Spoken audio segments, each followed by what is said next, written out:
So Donald Trump got some absolutely horrific news today from both Costco and OpenAI.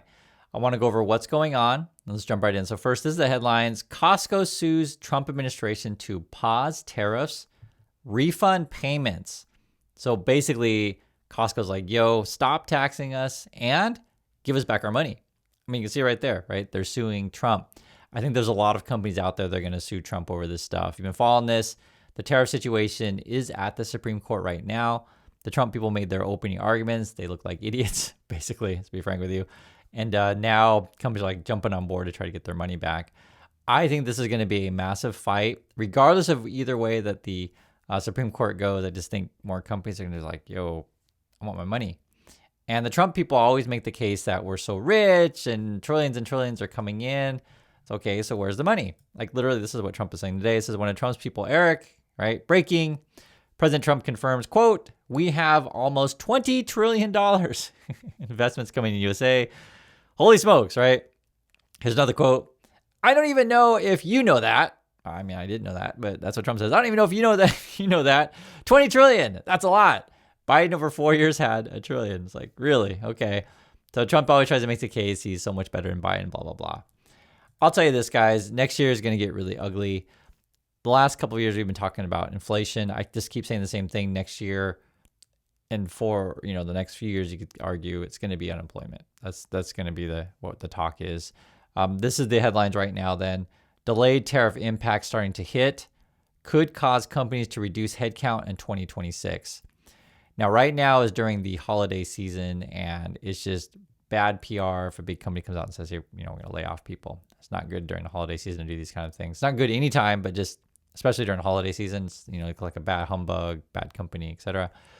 Plus, it's really bad for morale at a company when you do this. So, people who still remain on it's just not good. If you're going to do it, don't do it now.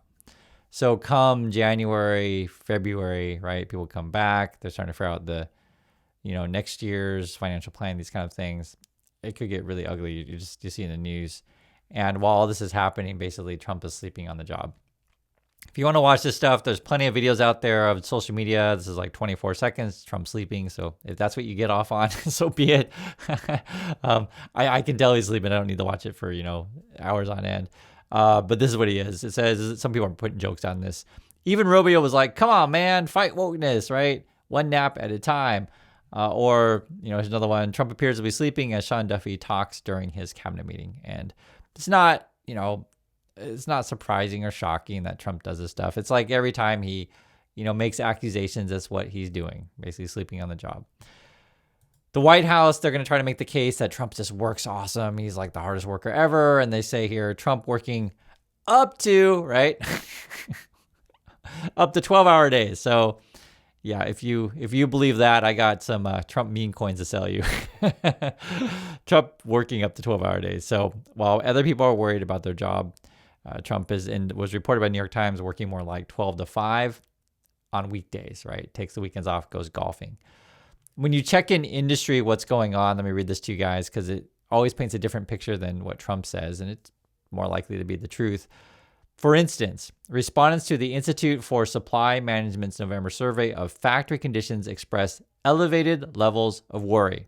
Okay? We're talking about jobs here, basically. Here's a quote. We are starting to institute more permanent changes due to the tariff environment. And this is coming from a transportation equipment company. Quote, this includes reduction of staff, new guidance to shareholders, and development of additional offshoring manufacturing that would have otherwise been for U.S. export. So basically, like the environment that Trump is creating, people are losing their jobs. You can see it right here. They got to tell investors then that things aren't going to go so great, and we may even move more jobs in manufacturing overseas. On top of that, with the Costco situation, you just see it in the news, right? Costco sues the Trump administration over tariffs, joining a refund queue. Like basically get in line. If you want to get your money back from Trump, get in line. And literally there's like this long line of companies and people that all want their money back from the Trump. And I just think the line's going to be so long. Think how crazy this fight's going to be over trying to get your money back from Trump.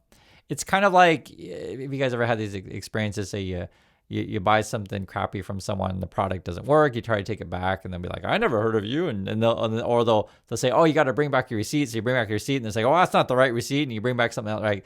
They'll keep adding on more paperwork, and they'll slow walk it. It's just anytime you've ever dealt with bad people, this is what you get, right? Bad people like Trump, they do bad things in the first place, which creates a bad problem. Then you try to solve said bad problem, and more problems pile up. And word gets out that, oh my God, they're I heard that they're supposed to be paying some people back. Oh, I heard that. Oh, and when this hits the news, which is just going today, like that Costco suing. This is a big company. You guys know Costco. Just think of all the other companies that are going to be like, man, if Costco's suing, I better sue too. I need to get on board with this thing. Regarding Costco, a lot of their products do come overseas. I'll just read this. It says about a third of Costco's U.S. revenue comes from imported goods, particularly from China, Canada, and Mexico, right? And it's not just Costco. It's a lot of companies out there like that. And then on top of that, like the Trump people, they just talk about openly scamming people. For real. I can't make this stuff up. This is the headlines today. Trump's son's, this is Eric Trump, Trump's son's Bitcoin venture sheds almost 40% of its value in crypto turmoil. And basically Eric's explanation is, oh, well, now we can sell, time to sell. That's literally said. I'll read it. You can see it. This is from Eric Trump. He says, thanks, Coach JV. Today, our pre-merger private placement shares unlocked, okay? Unlocked. Your shares are no longer locked. These early investors, meaning our buddies, our insider traders, right? Our buddies, these early investors are freely available to cash in on their profits for the first time, which is why we will see volatility. Like they're literally saying, hey, the scam is open for business. Let's sell off all our crap, right? Our fundamentals are virtually unmatched and our differentiator mining Bitcoin, blah, blah, blah. And then he says, I'm 100% committed to leading the industry. And someone's complaining, ABCC is down big time. I'm picking up more, blah, blah, blah. So they're trying to convince you that they're all buying. But literally, he also tells you that, our shares unlocked now we are able to sell. Trump's going to also tell you you're all going to be rich with these Trump account things. Who knows? I frankly, who knows with this stuff? All this is, I've looked at this stuff before, and I had the same conclusion that I have now because I looked at it again. Basically, what it sounds like, there's two things that it sounds like. So one is, first, supposedly Michael Dell and his wife are going to be investing $6 billion. That's what they say. So that's what they say. I'm just telling you. And these are the Trump accounts. And then they're saying it's like $1,000 for every kid or something that the government's going to help you with or whatever. It's funny because the Trump people, they always complain about like, giving out money from the government. They complain about that stuff. And then Trump's, oh, I hate socialism or whatever. They complain about that stuff. And yet when they do it this way and they put Trump's name on, oh, I like it. It's like, oh, I like refund checks from the government. Oh, I like, whatever. It's like, I like stimmy checks. It's just like nothing really makes sense with the Trump people. And also the way they're structuring it, this will favor the wealthy because if you don't have any friends or family or companies that will give money to your kid tax-free effectively, then you can't really benefit from this stuff, right? So you weight this stuff more heavily to people who have money to take advantage of said things. And this is also another way you can try to prop up the market because basically right now, like people are running out of cash. This was an interesting one. It says Jim Cramer says OpenAI's real code red is funding problem, not Google Gemini. And the case that he makes, which I think is very relevant, is basically OpenAI is burning through cash, right? It's just, they're not profitable. They have to keep, borrowing money, et cetera. And they can't borrow at the same rates that bigger companies can. So he uses the examples of which perfectly makes sense, right? Alphabet, right? So Google, Alphabet, Amazon, Meta, Microsoft can borrow far more cheaply than heavily indebted OpenAI. I think that's a legitimate case. So, Cramer says a bunch of, crazy stuff here and there, but that's a legitimate thing. That's just the reality of it. These other companies are profitable. OpenAI is not. And so if this ends up becoming a spending war and an endless borrowing war, OpenAI could be in some real trouble, which is kind of interesting because this is sort of the figurehead of this movement. And then the other thing to look for is if Google's subscription numbers, whatever you want to call it, user numbers, right, just start skyrocketing.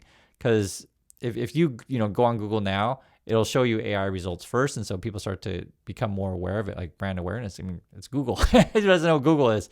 And then on top of that, as I told you guys before, there are going to be other countries, other companies that are going to just keep, competing with this stuff.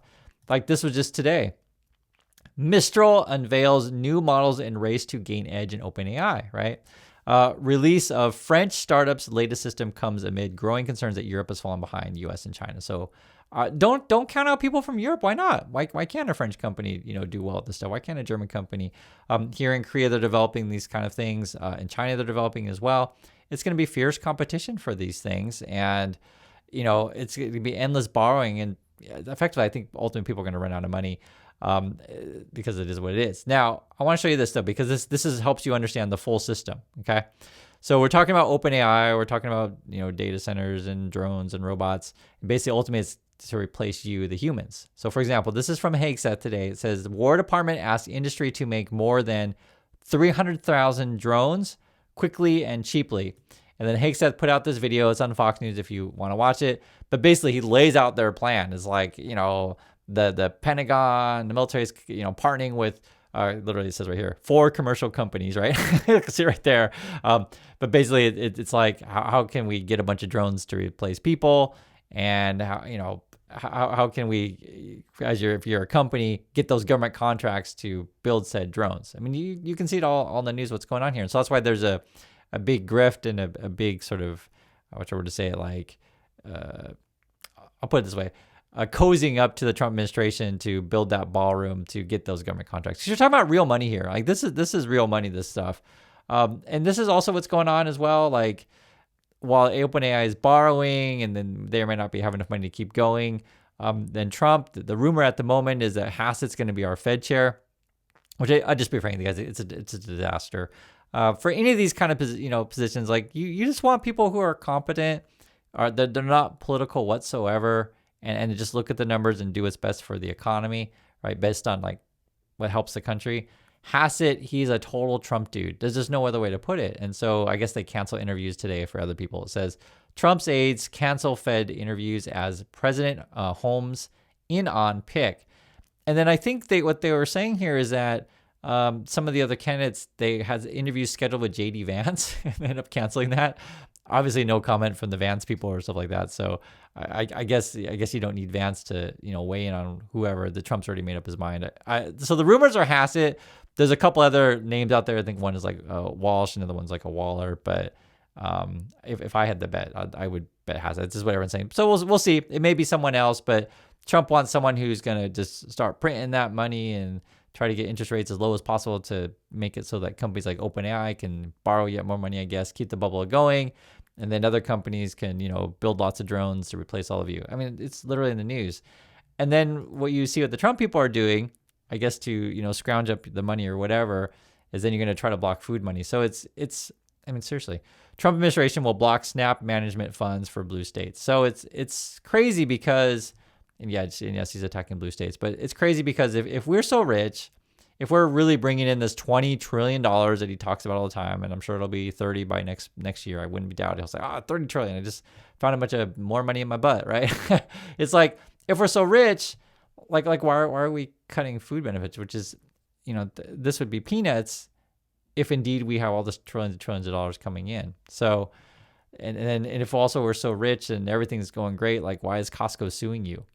And I think, and I want to hear from you guys. I seriously do. I'm curious, for people around you who are MAGA people, ask them about the Costco thing. Because I think even MAGA people can understand what Costco is. I'm pretty sure they can understand it. Because I know I'm kind of mean, but sometimes when you talk about, say, MAGA people, they don't understand anything. But something like this, they should know that, okay, just make it really simple.